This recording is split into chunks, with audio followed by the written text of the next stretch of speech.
ಅವರು 1776 ಹೆಣ್ಣು ಮಕ್ಕಳು ನಾಪತ್ತೆಯಾಗಿದ್ದಾರೆ. ಒಳಗಡೆ ಹೋದವರು ನಿವಾಸಿಗಳು ಹೊರಗಡೆ ಇವತ್ತಿನವರೆಗೂ ಬಂದಿಲ್ಲ. ನೀವು ಹೇಳ್ದಂಗೆ ಕೆಲವು ಹೆಣ್ಣು ಮಕ್ಕಳು ಗರ್ಭಧಾರಣೆ ಆಗಿದ್ದಾರೆ, ವಿಷವಟಿಕೆನೇ ಆಗಿದೆ. ವಿಷವಾಟಿಕೆ ನಡೆಸಿದ್ದಾರೆ.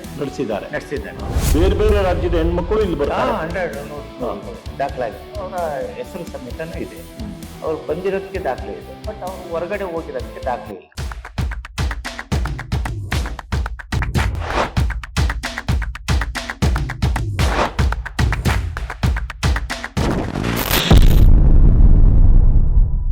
ನಮಸ್ಕಾರ, ದ ಫೈಲ್ ಎಕ್ಸ್ಪೋಸ್ಗೆ ಸ್ವಾಗತ.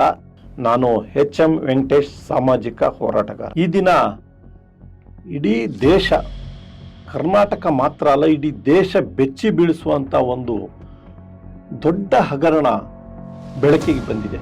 ದ ಫೈಲ್ ಮತ್ತು ವಾರ್ತಾ ಭಾರತಿ ಈ ವಿಷಯವನ್ನ ಇಂದು ತನ್ನಲ್ಲಿ ಪ್ರಕಟಿಸಿದೆ. ಬಹಳ ಮುಖ್ಯವಾಗಿ ಇದು ಅತ್ಯಂತ ಗಂಭೀರವಾದ ಪ್ರಕರಣವಾಗಿದ್ದು ಜನರ ಮನಸ್ಸಿನಲ್ಲಿ ಆತಂಕದ ಛಾಯೆ ಮೂಡಿದೆ. ಕೆಲವು ಸಾಮಾಜಿಕ ಕಾರ್ಯಕರ್ತರು ಸೇರಿದಂತೆ ಎಲ್ಲರೂ ಕೂಡ ಶಾಕಿಗೆ ಒಳಗಾಗಿದ್ದಾರೆ. ಏನಿದು ಪ್ರಕರಣ ಅಂದರೆ, ಮಹಿಳಾ ಸ್ವೀಕೃತಿ ಕೇಂದ್ರದಿಂದ ಮಹಿಳೆಯರನ್ನ ಬಳಸಿಕೊಂಡು ಅವರು ಗರ್ಭವತಿಯಾದಾಗ ಅದನ್ನ ತೆಗೆಸಿ ಹಾಕಿ ಜೀವಂತವಾಗಿ ಅಥವಾ ಶವವಾಗಿ ಸುಟ್ಟಿರ್ತಕ್ಕಂಥ ಈ ಪ್ರಕರಣ ಕರ್ನಾಟಕದಲ್ಲಿ ಇವತ್ತು ಭುಗಿಲೆದ್ದಿರ್ತಕ್ಕಂಥ ಒಂದು ಕಥೆಯಾಗಿದೆ. ನಿಜಕ್ಕೂ ಈ ಕತೆ ನಡೆದಿದೆಯಾ? ಈ ಘಟನೆಗಳು ನಡೆದಿದೆಯಾ? ಇದು ಹೇಗೆ ಸಾಧ್ಯ ಆಯಿತು? ವರದಿಯ ಪ್ರಕಾರ ಇದು IAS ಅಧಿಕಾರಿಗಳ ಮನೆಗೆ ಸ್ವೀಕೃತಿ ಕೇಂದ್ರದಿಂದ ಮಹಿಳೆಯರನ್ನ ಕಳಿಸಲಾಗಿದೆ. ಅಲ್ಲಿ ಮಹಿಳೆಯರು ನಾಪತ್ತೆಯಾಗಿದ್ದಾರೆ. ಇತ್ಯಾದಿ ಘಟನೆಗಳು ಈ ವಿವರವಾದ ವರದಿಯಲ್ಲಿದೆ. ಇದು ಬಹಳ ಆತಂಕಕಾರಿಯಾಗಿರ್ತಕ್ಕಂಥ ಇವತ್ತು ವಿಷಯ ಆಗಿದೆ. ಇವತ್ತು ಕರ್ನಾಟಕದಲ್ಲಿ ವಿಧವೆಯರಿರ್ಬೋದು ಅಥವಾ ಡೈವೋರ್ಸ್ ಆಗಿ ಮನೆಯಲ್ಲಿ ಕಿರುಕುಳ ಕೊಟ್ಟಿರ್ತಕ್ಕಂಥ ಹೆಣ್ಮಕ್ಳು ಹೊರಗಡೆ ಬಂದಾಗ, ಮತ್ತೆ ಭಿಕ್ಷಾಟನೆಗೆ ಬಂದಾಗ ಅಥವಾ ಅನಾಥವಾಗಿರ್ತಕ್ಕಂಥ ಹೆಣ್ಣು ಮಕ್ಕಳನ್ನ ಸ್ವೀಕೃತಿ ಕೇಂದ್ರದಲ್ಲಿ ಅವರಿಗೆ ಆಶ್ರಯ ಕೊಡಬೇಕಾಗಿರ್ತಕ್ಕಂಥ ಆಶ್ರಯ ತಾಣದಲ್ಲಿಯೇ ಈ ಘಟನೆ ನಡೆದಿದೆ ಅಂದರೆ ನಿಜವಾಗಲೂ ಇದು ಬಹಳ ಆತಂಕಕಾರಿ ವಿಷಯವಾಗಿದೆ. ಈ ಬಗ್ಗೆ ಈ ಎಲ್ಲ ಪ್ರಕರಣವನ್ನ RTI ನಲ್ಲಿ ಮಾಹಿತಿಯನ್ನ ಪಡೆದುಕೊಂಡು ಇದನ್ನ ದೂರನ್ನ ಮಹಿಳಾ ಆಯೋಗಕ್ಕೆ 2019ರಲ್ಲೇ ಕೊಡ್ತಾರೆ ಈ ದೂರನ್ನ. ಆದರೆ ಮಹಿಳಾ ಆಯೋಗದಿಂದ ಯಾವುದೇ ಸ್ಪಂದನೆ ಆಗದೆ ಇದ್ದಾಗ ಚೀಫ್ ಸೆಕ್ರೆಟರಿಗೆ ಜೂನ್ ತಿಂಗಳಲ್ಲಿ ಒಂದು ದೂರನ್ನ ಸಲ್ಲಿಸ್ತಾರೆ. ಹಾಗೇನೆ ಮೊನ್ನೆ ದಿವಸ ಲೋಕಾಯುಕ್ತಕ್ಕೂ ಕೂಡ ಈ ಬಗ್ಗೆ ತನಿಖೆ ಮಾಡಬೇಕು ಅಂತೇಳಿ ಒಂದು ದೂರನ್ನ ಸಲ್ಲಿಸಿದ್ದಾರೆ. ಈ ದೂರನ್ನ ಸಲ್ಲಿಸಿರ್ತಕ್ಕಂಥ ಗಜೇಂದ್ರ ಗೌಡ ಅವರು, ಇವರು ಕರ್ನಾಟಕ ರಾಜ್ಯ ಸರ್ವಶಕ್ತಿ ಸಮಿತಿಯ ಅಧ್ಯಕ್ಷರು. ಇವರು ಈ ಇಡೀ ಪ್ರಕರಣವನ್ನ ಹಿಂದೆ ಬಿದ್ದು ಇದರಲ್ಲಿ ಏನು ನಡೆದಿದೆ ಅನ್ನೋದ್ರ ಬಗ್ಗೆ ಮಾಹಿತಿಯನ್ನು ಕಲೆ ಹಾಕಿ ಸಂಬಂಧಪಟ್ಟವರಿಗೆ ದೂರನ್ನು ಕೊಟ್ಟಿದ್ದಾರೆ. ಇದು ನಿಜಾನಾ ಅಥವಾ ಇದರಲ್ಲಿ ಏನಾದರೂ ಸಂದೇಹ ಇದೆಯಾ? ಇದು ತಕ್ಷಣಕ್ಕೆ ಒಪ್ಪಿಕೊಳ್ಳುವಂತ ಮಾತ ನಮ್ಮ ರಾಜ್ಯದಲ್ಲಿ. ಇದೆಲ್ಲ ಸಾರ್ವಜನಿಕರಲ್ಲಿ ಬಹಳಷ್ಟು ಗೊಂದಲವಾದಂಥ ವಾತಾವರಣ ಸೃಷ್ಟಿಯಾಗಿದೆ ಈ ಪ್ರಕರಣದಿಂದ. ಅದಕ್ಕೆ ನಾವು ಇವತ್ತು ಗಜೇಂದ್ರ ಗೌಡ ಅವರು ನಮ್ಮೊಂದಿಗಿದ್ದಾರೆ. ನಾವು ಅವರನ್ನ ಕೇಳಿ ಮಾಹಿತಿಯನ್ನ ಪಡೆಯೋಣ.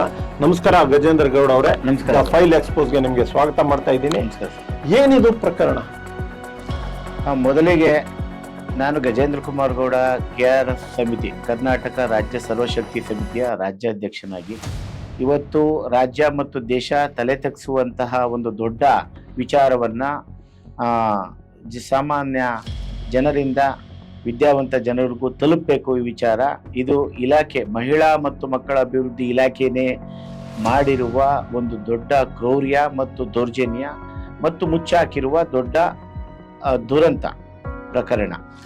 ಈ ದುರಂತ ಪ್ರಕರಣದಲ್ಲಿ ರಾಜ್ಯದ ಮುನ್ನಡೆ ಮಾಡುವ IAS ಅಧಿಕಾರಿಗಳು ಮತ್ತೆ ಅಧಿಕಾರಿ ವೃಂದ ಮತ್ತು ಸಿಬ್ಬಂದಿಗಳು ಇವರೇ ಈ ಕೆಲಸವನ್ನ ಮಾಡಿ ದುರುಪಯೋಗ ಮಾಡಿರುವ ಒಂದು ದೊಡ್ಡ ಘಟನೆಗೆ ನಾವು ಇವತ್ತು ನಿಮ್ಮ ಮುಂದೆ ಚರ್ಚೆ ಮಾಡ್ತಾ ಇದ್ದೀವಿ. ಇವತ್ತು ಮಹಿಳಾ ಮತ್ತು ಮಕ್ಕಳ ಅಭಿವೃದ್ಧಿ ಇಲಾಖೆಯಲ್ಲಿ ಸ್ವೀಕಾರ ಕೇಂದ್ರ ಏನು ನಡೀತಾ ಇದೆ ಇದು ನಿಮಾನ್ಸ್ ಮತ್ತೆ ಕಿದ್ವಾಯಿ ಮಧ್ಯದಲ್ಲಿ ಇದೆ. ಆ ನಿಮಾನ್ಸ್ ಕಿದ್ವಾಯಿ ಮಧ್ಯದಲ್ಲಿ ಒಂದು ಬಸ್ ಸ್ಟಾಪ್ ಇದೆ. ಆ ಬಸ್ ಸ್ಟಾಪ್ ಇಂದ ಮಧ್ಯದ ಒಳಗಡೆ ಹೋದಾಗ ಒಂದು ದಾರಿ ಇರುತ್ತೆ. ಆ ದಾರಿನಲ್ಲಿ ಬಲಗಡೆ ಹೋದಾಗ ಎಂಡಲ್ಲಿ ಸ್ವೀಕಾರ ಅಲ್ಲ, ರಾಜ್ಯದಲ್ಲಿ ಹಲವಾರು ಕೇಂದ್ರಗಳಿದಾವೆ. ನೀವು ಆ ಕೇಂದ್ರದ ಮಾತ್ರ ಮಾಹಿತಿ ತಗೊಂಡಿದ್ದೀರಾ?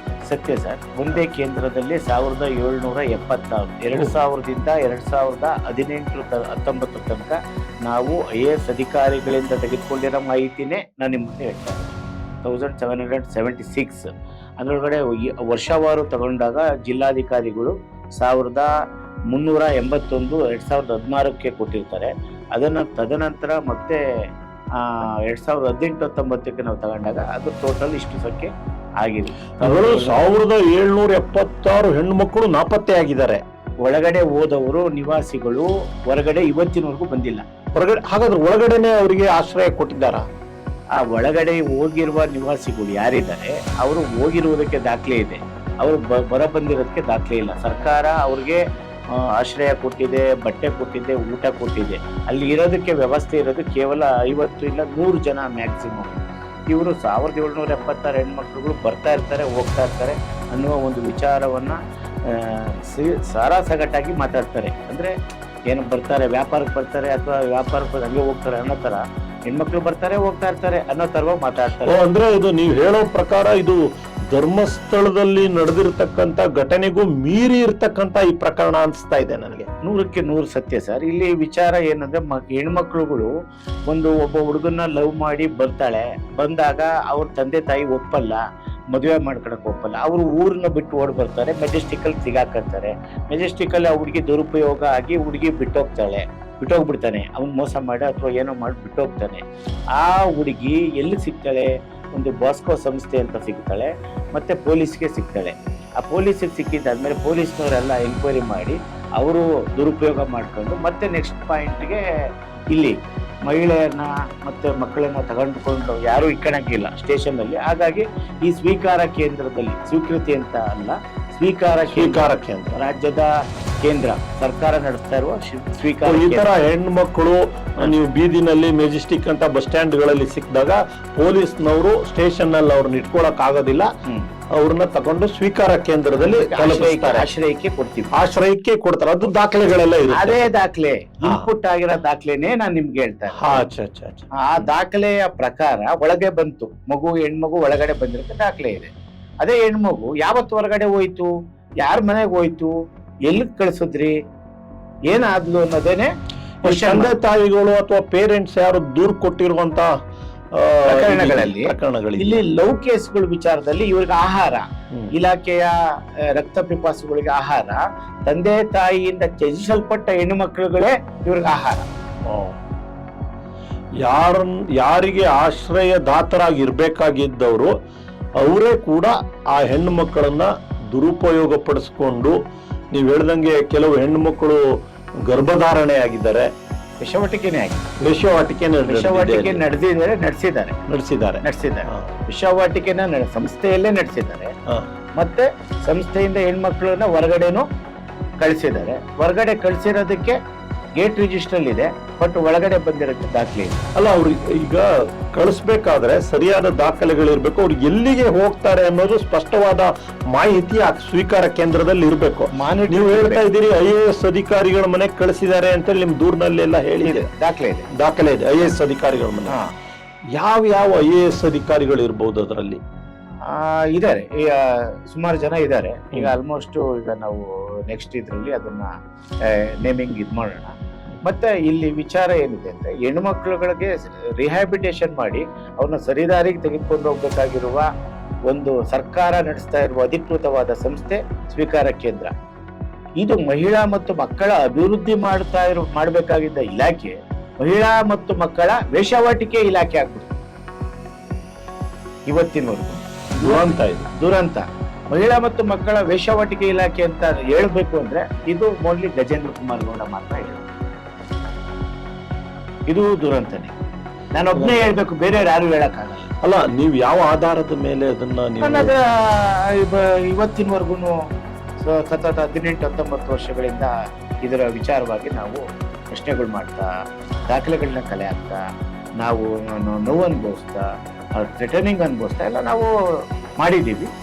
ಆ ವಿಚಾರದಲ್ಲಿ ಅದು ಕೆಲವು ಹಂತದಲ್ಲಿ ಕಮ್ಮಿ ಸಂಖ್ಯೆಯಲ್ಲಿ ಹೇಳಿದ್ವಿ. ಇವತ್ತು ಸರ್ಕಾರ 8 ವರ್ಷದ ಹಿಂದೆ ದೂರು ಕೊಟ್ಟಂತಹ ಮಹಿಳಾ ಆಯೋಗಕ್ಕೆ ದೂರು ಕೊಟ್ಟಂತಹ ಕಂಪ್ಲೇಂಟು ಇವತ್ತಿನವರೆಗೂ ವಿಲೇವಾರಿ ಆಗಿಲ್ಲ, ಇವತ್ತಿನವರೆಗೂ ತನಿಖೆ ಆಗಿಲ್ಲ, ಇವತ್ತಿನವರೆಗೂ ಒಂದು ನನಗೆ ವರದಿ ಬಂದಿಲ್ಲ, ಮತ್ತೆ ನನ್ನನ್ನ ಕ್ರಾಸ್ ಮಾಡಿಲ್ಲ. ನೀವು ಮಹಿಳಾ ಆಯೋಗಕ್ಕೆ 2019ರಲ್ಲಿ ದೂರು ಕೊಟ್ಟಿದ್ದೀವಿ ಅಂತ ಹೇಳ್ತಾ ಇದ್ದೀರಾ. ಆಮೇಲೆ ಜಯಮಾಲಾ ಅವರು ಮಿನಿಸ್ಟರ್ ಇದ್ರು, ಅವರು ಸಮೇತ ಅವ್ರ ಗಮನಕ್ಕೂ ಹೋಗಿ ಅವರು ತನಿಖೆ ಮಾಡಿ ಅಂತ ಬರೀತಾರೆ. ಆಯ್ತು, ನೀವು ಮತ್ತೆ ಹೋಗಿ ಅಲ್ಲಿ ನಿಮ್ಮ ದೂರಿನ ಬಗ್ಗೆ ಏನಾಗಿದೆ ಅನ್ನೋದ್ರ ಬಗ್ಗೆ ನೀವು ವಿವರಣೆ ಕೇಳಿದೀರಾ? ಖಂಡಿತ ಕೇಳಿದೀವಿ, ಕೇಳ್ತಲೇ ಇದ್ದೀವಿ.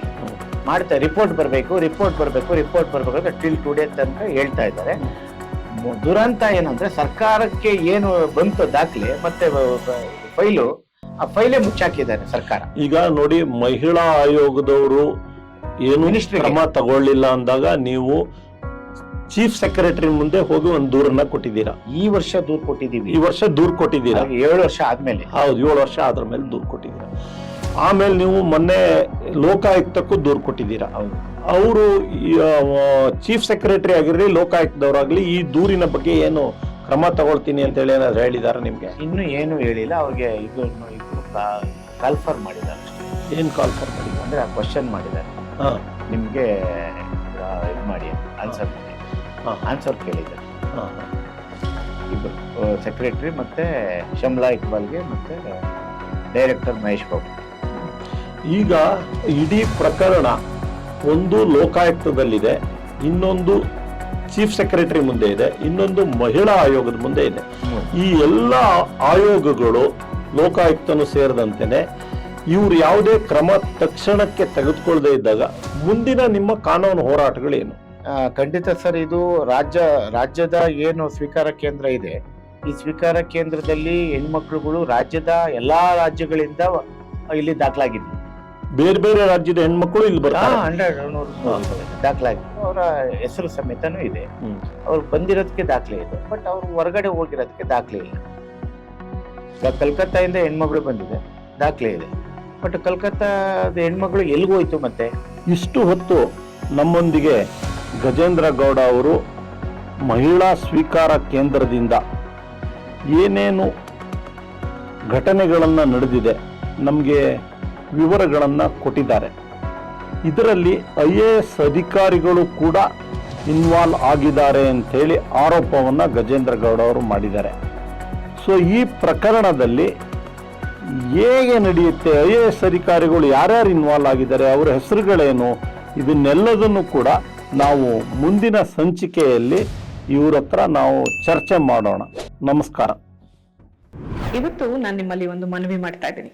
ದಿ ಫೈಲ್ ಕಳೆದ 3 ವರ್ಷಗಳಿಂದ ಯಾರ ಮುಲಾಜಿಗೂ ಒಳಗಾಗದೆ ನಿಷ್ಪಕ್ಷಪಾತವಾಗಿ ತನಿಖಾ ವರದಿಗಳನ್ನ ನಿಮ್ಮ ಮುಂದೆ ಇಡ್ತಾ ಇದೆ.